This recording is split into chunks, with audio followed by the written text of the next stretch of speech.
Hi guys, and welcome to the Crouch Ranch. It is Thursday. It's time for my solo live stream and Chick Chat Part 2, or if you're French, Part 2. So Part 2, we left off last time. We're just going to dive right in because that's how we roll, right? We're just going to dive right in. So we left off last time talking about right before we were getting into the feed. So let's just pick right back up where we left off. Pardon me while I take a glance at my notes from time to time because there's a lot to cover. So once you've decided that you're doing these meat birds, you've got them, now you got to feed them, right? So let's talk about that.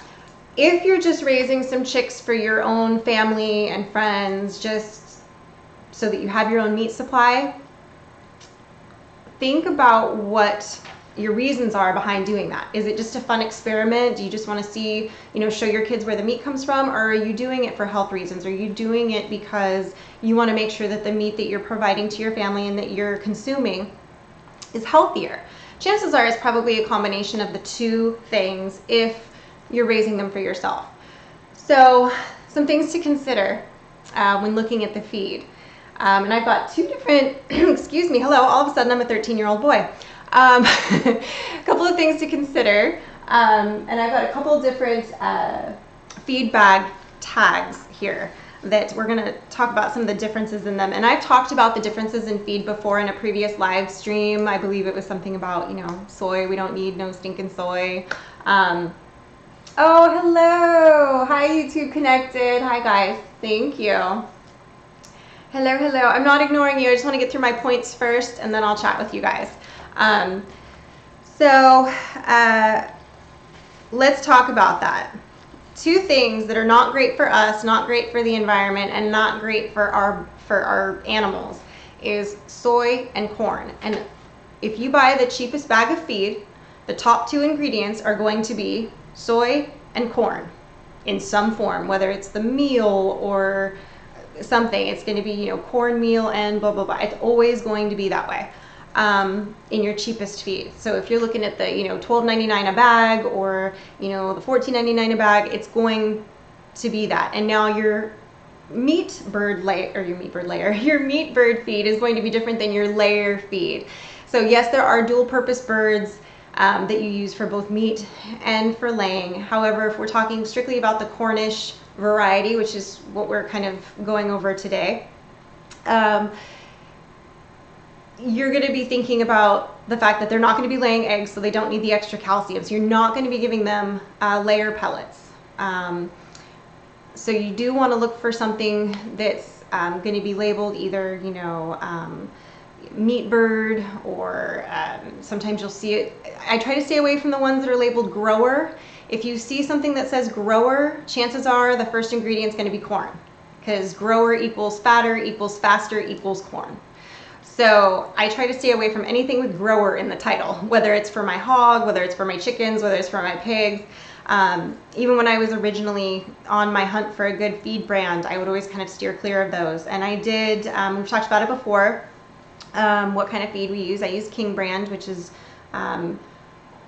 not super easy to get. I mean, it is, but it's a smaller company. It's not nationwide or anything, so you'll have to do some research in your own area to see, what feeds you have available to you there that are really good. But I can give you a little bit of a difference here. I won't mention the names of the other feed, but the first ingredient is ground corn. The second ingredient is dehulled soybean meal, soybean oil.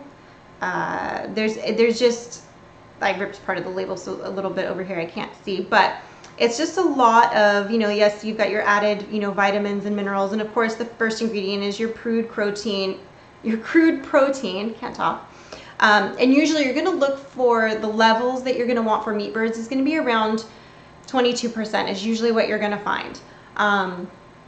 So really what you're looking for is something that doesn't have corn and soy listed in the beginning, especially if you're wanting to, linking back to that previous talk about, corn and soy and the way that they're processed and the fact that a lot of them are modified and what that does to your body and how that affects the animals and how that affects you and all of that. I won't go into that whole spiel again. But bottom line is, if you're raising your own meat birds, at least in part so that you know that it's healthier and what it ate, steer clear of the cheapest feed that has those two as the first ingredients. Okay, so I can give you an example of like the king feed. The first few ingredients are peanut meal, rice bran, and ground wheat. That's where they're getting their protein from. So, you know, and your protein levels, you know, like I said, for meat birds, it's going to be somewhere between usually 20 to 22%, somewhere in that range. If you look, a lot of the layer feeds, their protein levels are a lot lower. They're usually somewhere between, I've seen them as low as like 14, that's really low, but they usually hover around 17% for their protein. So a lot of times, especially in the winter, people will complain that their layers aren't laying as much. There's a lot of reasons for that happens in the winter, but I find if I add some of the Freedom broiler crumble, that extra protein to their layer, their egg production picks up pretty dang quick. So I just basically keep them on a standard mix of that, and that seems to work pretty well. So that's just to give you an idea of the importance of the feed. All of that gets passed on to you essentially, and some of the reasons that that's important too for your birds that you're going to be consuming is, you don't think I'm interested in what I'm having to say, Jeremy? Really? Okay, so one of the things that you want to think about too is that, are you going to be able to pasture these birds and feed them a healthier feed? That's going to affect you in the long run as well if you're consuming these animals, or even for your layers, to think about, you know, what they're eating and what's going into their egg. I'm getting off topic slightly as far as that goes because your meat birds are a little bit different. You're not going to be getting eggs from them, but just look at your eggs. If your birds are pastured and fed, you know, they're able to forage for bugs, eat grass and plants, and they're able to be out in the sunshine, and they're able to have a, you know, a better quality feed, you're going to have better eggs from them. They're going to be higher in the omega fatty 3 acids. You're going to have, you know, a lot of, it's kind of funny because a lot of people are like, oh, you know, farm, you know, they go by taste. And it's true. Farm eggs, fresh farm eggs do taste better. You can literally do a side-by-side comparison and you can taste the difference. You can see the difference in the egg, but you can taste the difference. You know, those chickens that are raised in, you know, warehouses that you get, you know, your eggs from at the grocery store, that are all bleached white, you know, those eggs are typically not as healthy for you. They're higher in fat, they're higher in calories than the ones that are pastured and fed a better feed. There's a lot of things, and then you get into, you know, the hormones. They've done some things, some studies on that, about the hormones affecting, you know, women obviously in particular, because we're always more easily affected, it seems, by those certain things. But I found this one chart that talked about it too, that was kind of neat. There's 7 times more beta carotene, 3 times more vitamin E, 2 times more omega-3s, more vitamin A, less saturated fat, and less cholesterol in the free-range eggs versus, you know, industrially farmed eggs. And then, you know, they talk about the, you know, the disrupting of the hormones, that you're eating things that have a lot of hormones, and then they can just disrupt, you know, females due to that steroid hormonal imbalance. I cannot talk today to save my life, I swear. So, and then of course the taste. The taste is a lot different. So I can taste the difference. But what did I miss here? Oh my goodness. Yes. So that going into just, you know, your eggs, that's just one example of something that you can kind of change if you just have layers too. Going into the importance of the feed. If you're doing meat birds, if you're able to, I highly, highly, highly, highly, highly recommend pasturing them for all the same reasons that I just mentioned about the eggs. They're going to be healthier for you. The meat is going to be healthier for you. And you can visibly see the difference in the meat. You can taste the difference. It's very noticeable. If you've never had truly pastured chicken before and then you taste it versus the chicken that you've been eating your whole life, it's like, oh, this is what chicken's supposed to taste like. This is what chicken is, not this. It's very different. And the more the healthier and the cleaner I find that you eat, the more that you're able to taste those some subtle, some not so subtle differences and things like that. And I think it makes a big difference. You know, obviously for your health, but you know, especially if you are going through all the trouble to raise these birds yourself, why not raise the best quality product that you can for your family if that's the reason that you're doing it. Yes, you're going to spend a little bit more on feed. Average, you're going to spend between $5 and $7 more on feed than if you just buy the cheap feed. But you're only looking at a bird that you're keeping around for 8 weeks. So when you do the math, you're still not spending that much on feed overall, especially if you're able to pasture them. So your overall cost, you're still able to keep lower, and then you're getting a much healthier product. Animals that are raised that way and not cramped in warehouses and things like that and kept in better conditions are also less likely to carry things and get as many diseases and things that they are in those cramped quarters. You know, you see higher levels of salmonella and all of these big, long, weird, you know, bacteria words that everybody's all terrified of, and that's why everyone Purells their hands every 5 minutes. But you're eating that meat that was sitting in that versus something that was free ranged. And yes, obviously you have to protect the birds from predators, and there's different ways to do that. We use a chicken tractor, and we move them to fresh pasture every day, and then they're good to go. They're getting their chlorophyll, they're getting their bugs, they're able to forage, they're able to run around, they're able to act like chickens, which does make a difference in their meat and the muscle as well. So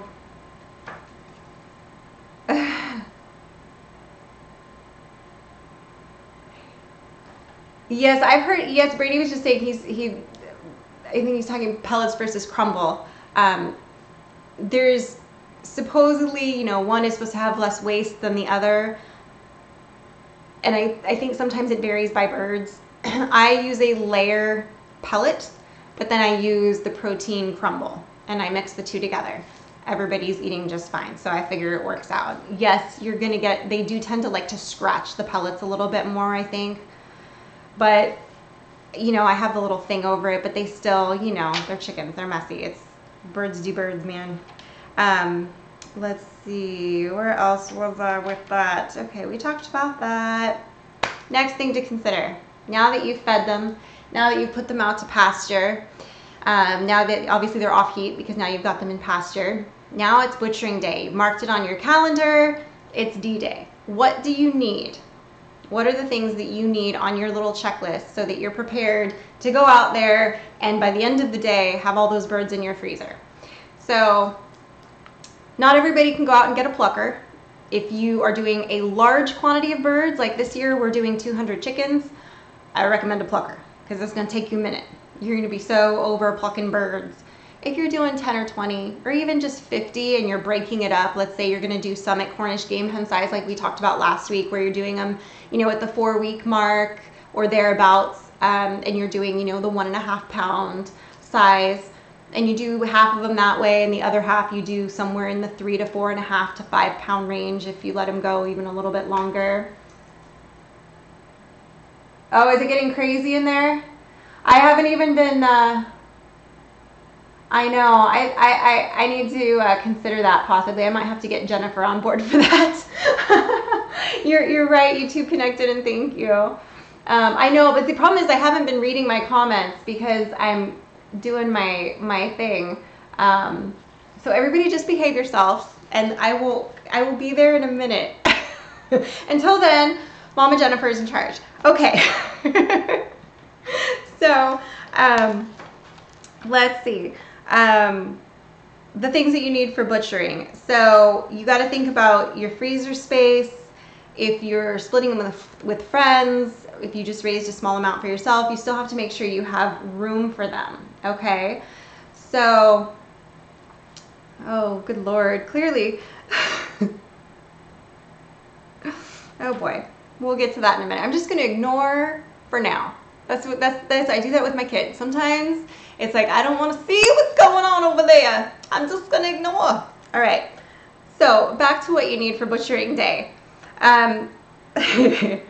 Your butchering tool. So let's start with that.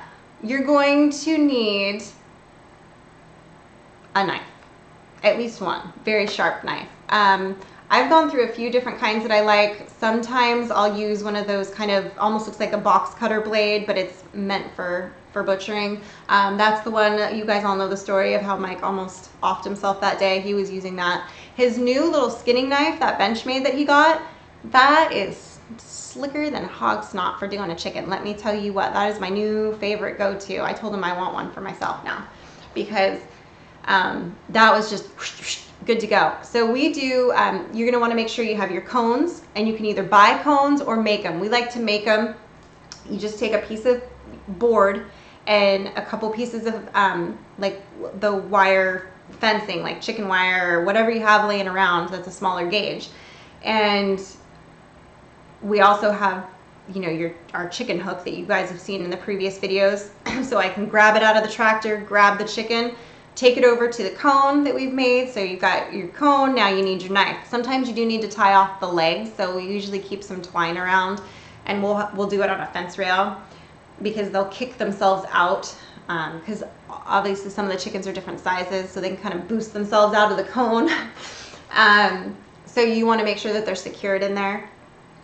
So you do want to obviously take care of doing it quickly. So you've got your knife, there's your tool for that section. Now moving on to the next thing, while that chicken is doing its thing over there and you're letting it bleed out, you've got your pot of water, okay? So you're gonna need a thing of propane, which reminds me he's supposed to leave me a propane tank tomorrow to take in. Side note, that's my to-do list. See, Jennifer, my to-do list is already interfering. So so you're gonna take that that propane tank and you're gonna get a big pot of water, big enough to dunk a chicken into, because you're gonna scald that chicken. So you want to have your burner going, have that water up to right around, but somewhere between 150 and 160 is your sweet spot. And it's gonna fluctuate. If you're doing a large amount of birds, you're gonna be lighting it, turning it off, putting the cover on, checking it. So you're gonna want a thermometer, and I like to also keep a cover around for that pot so that I can put it, keep the heat in, and I can check the temperature easily. I've shown that Javelin thermometer that we use a lot. You've seen it in our videos a lot. I like to use that one because it's quick, it's easy, it's there. We used to have one that we clamped to the side of the pot. It was always hitting the lid. It was always hitting a chicken. I hated it. So I like that little Javelin one that I can just stick to the side of the propane tank because it's magnetic, pull it off, check it, done. So then once you're ready to do that, you're gonna pluck the bird. So what do you need to pluck it? You either need a plucker or you need hands. Some people like to have gloves on at this point. Some people like to have gloves on the entire time. That's totally your call, whatever you want to do. So you can add that to your list as well. You are going to want a few drops of dish soap in that scalding water as well, like Dawn. A few drops. You're talking a big pot, you just literally need a few drops. What that does is help kind of loosen and separate the feathers. You know, you see them use it to cut the oil on the birds that are covered in oil slick stuff. You know, you see those commercials, same kind of an idea. It's just sort of gonna help the feathers pull out easier, break up a little bit. So then you're going to need some buckets, okay? You're gonna need a big rubber food grade container to throw your chickens in to cool them down. You need that core temperature to get down to 40 degrees before you're ready to package them. So the internal temp. So you, oh boy, is it getting crazy over here? Oh, lordy, lordy. Okay. So, oh boy. Oh Lordy. I feel like I need to say a Hail Mary right now. Okay, so back to our chickens, you guys, what you need for your list. So, your big ice water bath. So you're gonna need a couple bags, depending again how many chickens you're doing. You're gonna need a couple bags of ice in that big food grade container, and some salt. So add that to your list. You're also going to you're gonna salt that water. That'll help get the water down, keep it cold for the ice water. And got your cones, your knives, your thermometer. You got, oh, so you're gonna want some things out too if you're keeping your liver, your heart, your kidney, or if you're not, you're gonna want a container for that, so that when you're ready to package them, that those can go into the ice bucket. And sometimes I found if you try to put it in the cavity of the bird while they're in the ice water bath, they end up in the bottom, they end up floating around. I like to keep them all together. If you don't care about keeping those, or you're going to be making cat food with it later, or cooking them and feeding them to your pig, then just throw them in a big bucket and deal with it later. That's up to you. Then you take a break. You've butchered all your birds, they're sitting on ice, leave them for a while. A few hours, take a break, go have a beer, hang out by the pool, eat lunch, something, right? Now it's going to be time to shrink wrap those birds. So you want to go find some shrink wrap bags, and you can order them online. There's a place that we like to use, which I'll have to have Mike put the link up later probably. And they're really cool because you get your stock pot up to 180 degrees, I believe it is. And you put your bird in there. You put the zip tie, and it all comes with all this. The zip ties come with the order of the bags, and you get a little hose that goes in the bag and into the cavity of the bird. And you cinch it lightly around, you stick it in the hot water for a couple seconds, squeeze out the extra air, and it's shrink wrapped just like you would get in the grocery store. And then you get your poultry labels, your poultry food safe handling labels that you want to keep on there if you're going to be reselling them or trading them with a friend or whatever. If they're just for your own personal use, you can write on it with a Sharpie, you know, write the date, write the weight, and you're good to go. That's really all you need as far as butchering day goes.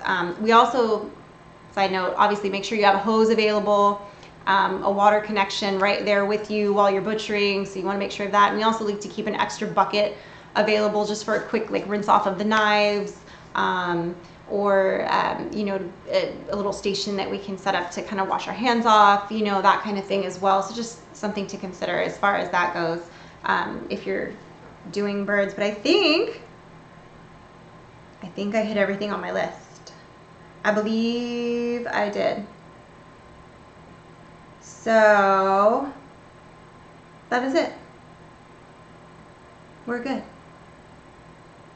Yes, that is it. We're good. I hit everything on the list. That's everything you need to know for raising your meat birds, part 2.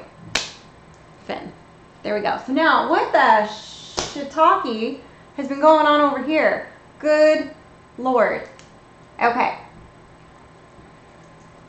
Yes, exactly, Jerome. It does. It works as a degreaser when you put those drops of stuff in there.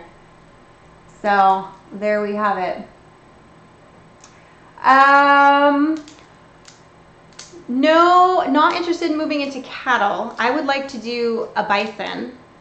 But that's going to be an undertaking because obviously we can't butcher it ourselves the way we butcher everything else. We would need more equipment because it's a much larger hooved animal.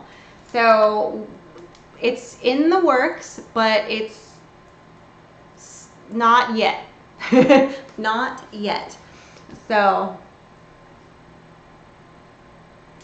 oh yeah, I hear that, Jerome. You grew up on a big farm with factory type chicken. Yeah, you've had enough. I totally get it.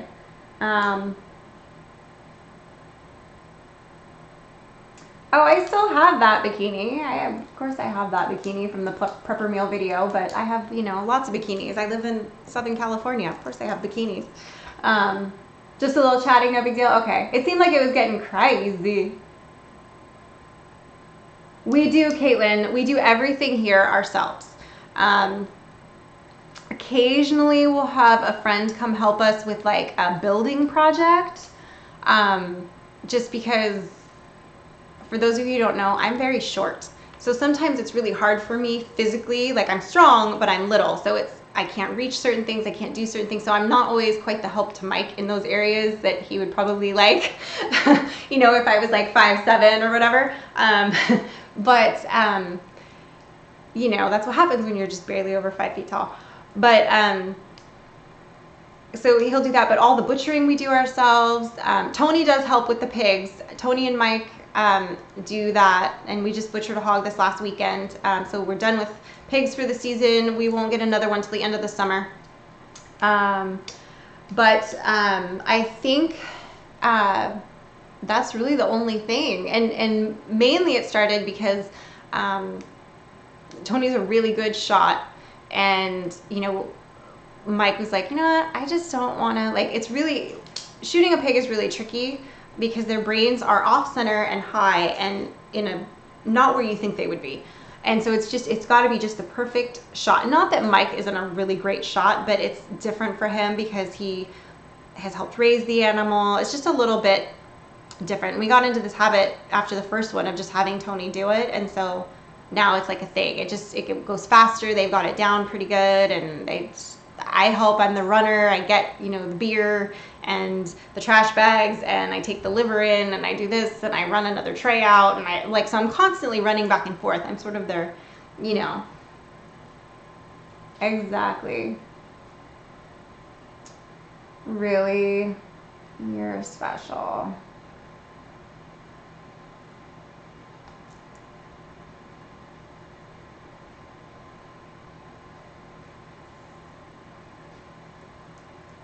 I am tough, that's right.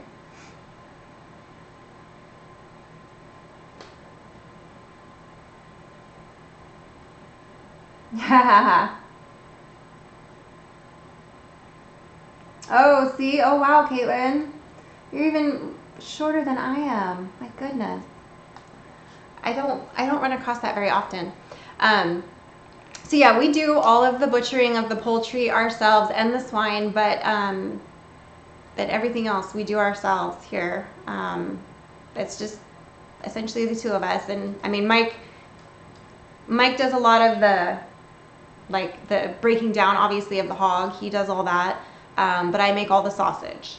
And then, you know, like Frankie, we were figuring out our butchering schedule actually because the hatchery that we like to use was having a special where they covered the shipping.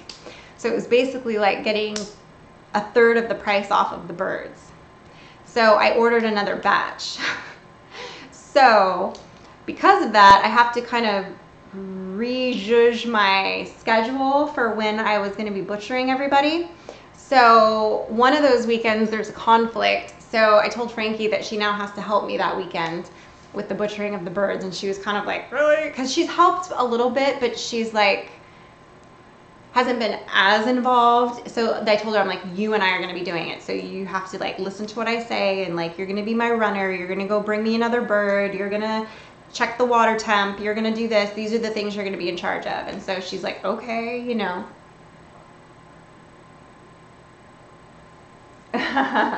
So we don't consider ourselves homesteaders. We don't live off the grid. We're not homesteading. We have our little farm, and we have been doing this for a little over 3 years now. It took us a little while to kind of get it up and running, obviously. But you know, we raise and sell the poultry. Obviously, we raise the pork, but that's not legal for us to sell, so we don't sell that. But we have great barbecues when we have parties. Pork is always on the menu. And yeah, so it's a little business, but I do not consider us homesteaders. Homesteading to me is like buying a piece of land, living in a trailer, and like building your house off the grid, digging for the water. Like that to me is homesteading. Like, you know, it's something more extreme than what we do, I think. Correct me if I'm wrong, but I picture it, when people are referring to homesteading, I kind of picture it a little bit more like that. So Thank you, Alex.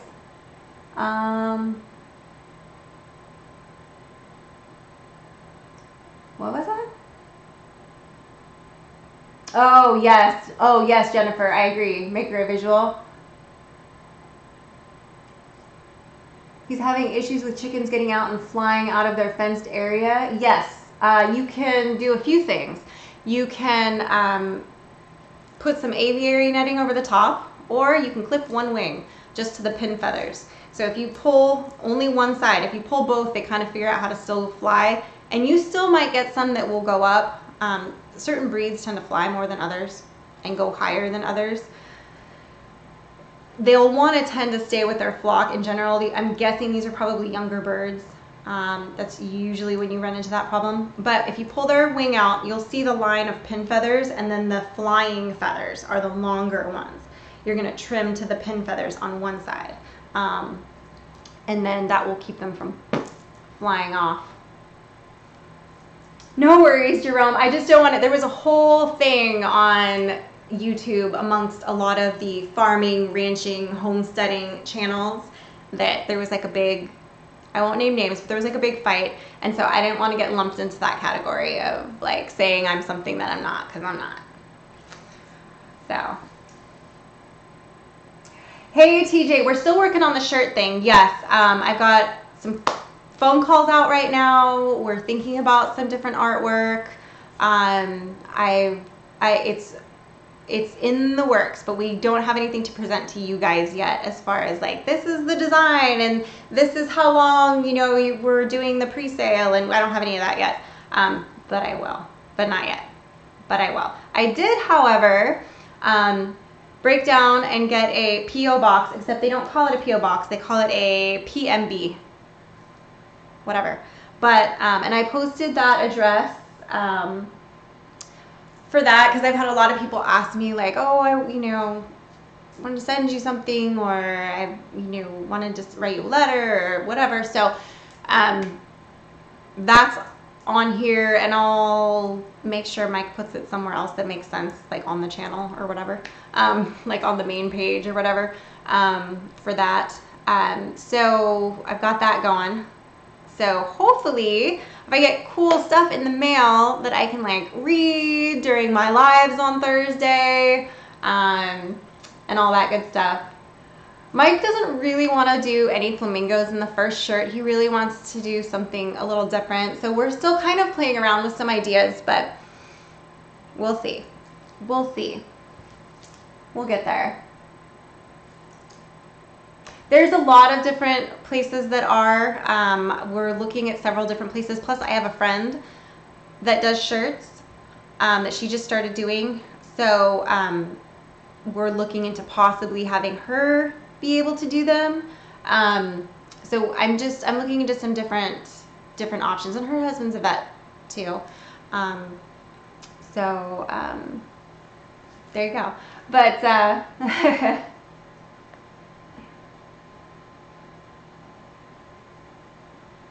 oh, well then they're dead to me, Brady. If they'll only do over 100K. We're not quite there yet. So, we're not there yet. They're dead to me. I do, Brad. Yeah, there's a video, a live stream that I did several months ago called The Plane Lost the Plane, Tattoos and Other Whatever. And that was, yeah, so. I think Mike has had it with the flamingos. You're right, YouTube connected. You might be right. Flamingo pot pie. Could be, Sinister. It could be. So yeah, still working on the shirts. I do have the PMB box now if you want to write me a letter or a limerick or send me a flamingo. That would be where you'd send it. So there you have it. I don't know what else was there. I think that was it, right?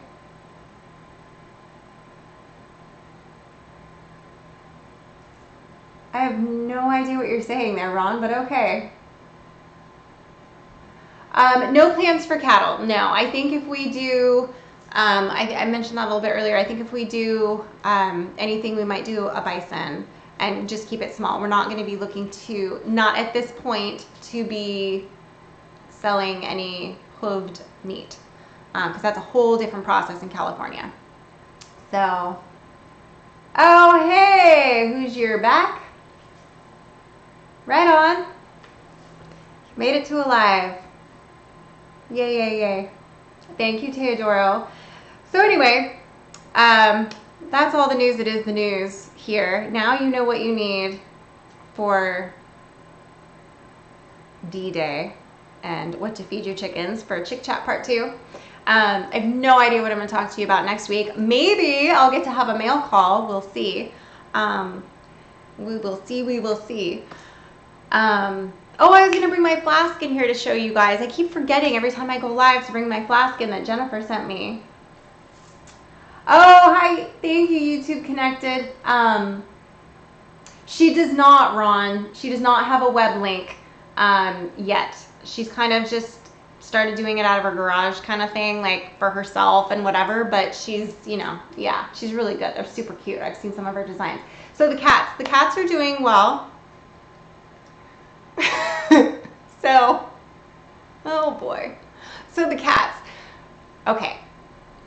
So we had Max and Jack and Mama Kitty outdoors, and I have Jude who's little and inside. Okay. So Jack took off.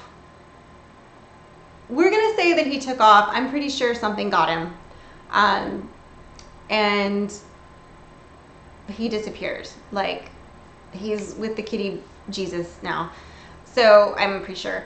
So, like, let's just say we heard a lot of coyotes one night, and then that was the last time I ever saw Jack. So I'm pretty sure he wandered farther than he normally had for whatever reason, and that didn't go well. So, and Mama Kitty's getting older, although I did catch her with a kit the other day, chomping on its head.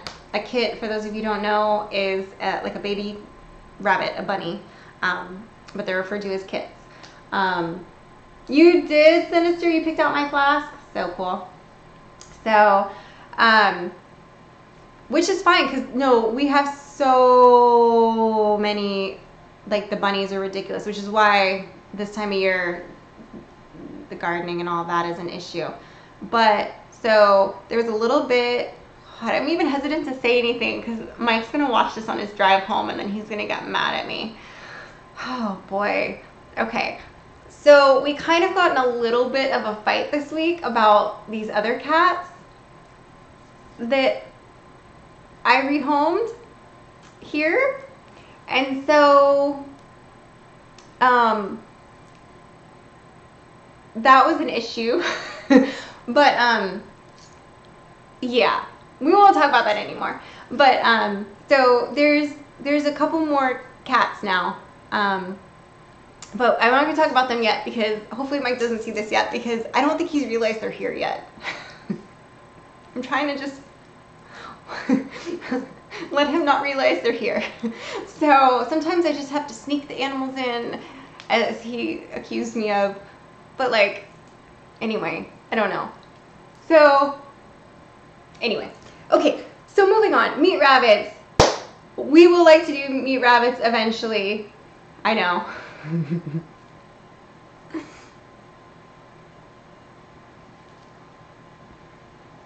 So, oh no, I know what you mean, Hoosier, no problem. Yeah, meat cats. Yeah, so they're just meat cats. That's what they are. Yeah, so anyway, but yeah, eventually we've talked about doing rabbits and quail. But we're, you know, it's kind of one of those things where it's like one thing at a time. So, yes, I know. I couldn't help it. It's a long story, but they're super sweet. And yeah. Okay, so I am Jennifer. You don't even know. Thank you, YouTube Connected. Yes, kitties for days. I know. Well, he knew, because I told him I was getting them, and then he got upset because I didn't discuss it with him first. But I was like, what's the big deal? It's just 2 cats, like, outside. Who cares? And then there was like, it wasn't good. And then it was, and of course Frankie was there, And because I had already told her, and then he was like, well, you already told the kids, so I can't go against it. And then I was like, oh, okay. So anyway, but yeah, so don't tell Mike, you guys. I'm already gonna get an earful when he gets home. I don't think he's ventured back there yet and realizes that I have them in that same pen that I had Max and Jack in to get them like, this is home base kind of thing. So yeah, but they're super sweet. Like I can pick them up. They're huge. They're bigger than Mama Kitty. Mama Kitty's big. They're pretty big cats. So yeah, they needed a home, and I just, when I saw them, sometimes when I see certain animals, I just have to have them. Like I feel like a connection to them. Mike thinks I'm crazy, but I can't help it. So, and I was never a cat person. I still don't consider myself a cat person. I don't know what happened. I legitimately don't know what happened. So, anyway. Exactly. Yes. Well, hopefully he doesn't watch this part of the video. This is long enough into the video that his commute home, he may not make it to the end. So we'll see. So there you have it. There you have it. So now that I've rambled on for 40 minutes, sorry guys, I didn't even look to see how many people were in here. So let me give a little shout out. Thank you to YouTube Connected again for your super chatting. I appreciate it.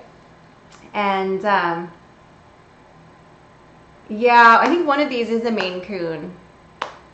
Mama Kitty is as well, so we'll see.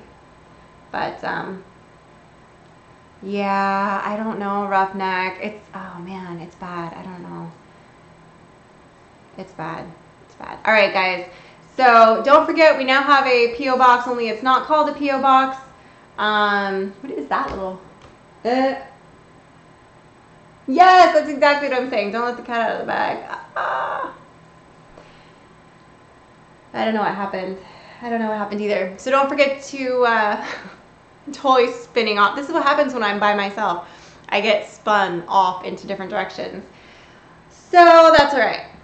So make sure you are following us on the Twitter and the Instagram, and that you like our Facebook page, because it's wrapped in plastic. Bonus points if you know where that came from. And Frankie and I have been saying that like crazy lately. Anyway, make sure you're checking all that out at the Crouch Ranch. Yeah, that's it. Make sure you like the video, share the video, subscribe to the channel, click the bell so you get the notifications. We will see you guys on Sunday, hopefully, if we are still not knee-deep in butchering birds, for our regularly scheduled live programming and barbecue. I'm just kidding. No, just that. Maybe if the weather is nice, maybe we'll do it from the pool. I told Mike, I was like, if the weather's nice, maybe we'll do our live from the pool. So we'll see. All right, guys. Take care, and let's hope Mike doesn't kill me. Bye. If you're watching this, honey, I love you. Don't kill me.